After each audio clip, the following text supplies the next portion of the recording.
Alors, dans cette activité 1, là encore, il faut calculer une moyenne.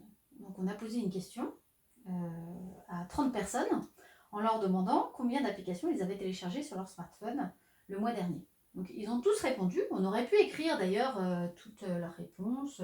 Je ne sais pas, moi, une personne qui aurait répondu une autre 2 applications, une autre 0, une autre 5, une autre 1, etc. Une autre aurait répondu 2, 3, etc. Et on aurait obtenu un total de 30 réponses. Bon. Quand on a un certain nombre de personnes comme ça, écrire la suite des résultats, c'est difficile ensuite de lire les réponses. Donc au lieu de ça, on préfère les regrouper dans un tableau. Et donc on note qu'il y a par exemple 6 personnes qui ont répondu 0, 8 personnes qui ont répondu 1, 7 personnes qui ont répondu 2. En fait, ce mot effectif, ça veut dire nombre de personnes. En gros, c'est ça, dans cette activité. C'est le nombre de personnes. Il y a 6 personnes qui ont répondu 0. Voilà. Et total, donc, 30. Ça s'appelle d'ailleurs l'effectif total. En tout, 30 personnes ont répondu.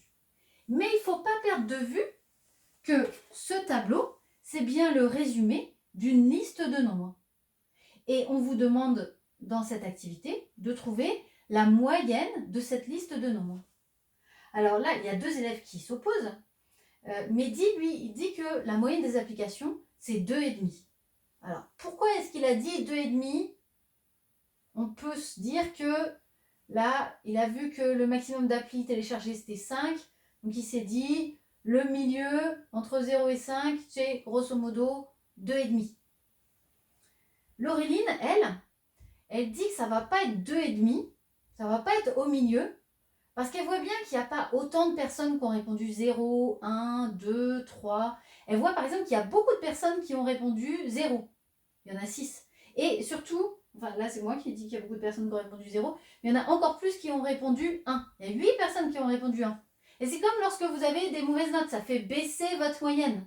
Bah là, il y a un petit nombre d'applis téléchargés, et ce petit nombre, il est cité par 8 personnes. Ça va un peu plomber la moyenne du nombre d'applications téléchargées. Alors qu'il y a peu de personnes qui ont répondu 3 applis, par exemple. Il n'y en a que 2. Il y a que 2 personnes qui ont répondu 3 applications. Donc c'est pour ça qu'elle dit que le poids de 1 est plus important. Voilà.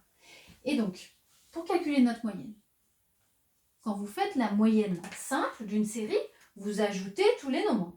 Hein, la première valeur, plus la deuxième, etc., etc. Et puis ensuite, vous divisez par le nombre de nombres. Ici, on divisera par 30. Donc, pour trouver la moyenne, je vais devoir faire une addition, des additions. Ajouter toutes les réponses des personnes à qui on a posé la question. Et ici, par exemple, j'ai déjà 6 réponses. J'ai 6 personnes qui m'ont répondu 0. Donc, je ne vais pas écrire 0 plus 0 plus 0 plus 0. Non, je vais écrire 0 fois 6 personnes. Même chose ici. Il y a 8 personnes qui ont répondu 1. Donc, je ne vais pas écrire 1 plus 1 plus 1, etc. 8 fois, c'est long. Je vais écrire 1 fois 8. 8 personnes qui ont répondu 1. Et puis, je continue, etc., etc. Et je divise, bien sûr, par le nombre de personnes. Voilà, la suite et la fin de cette correction, vous la trouvez sur le document en PDF.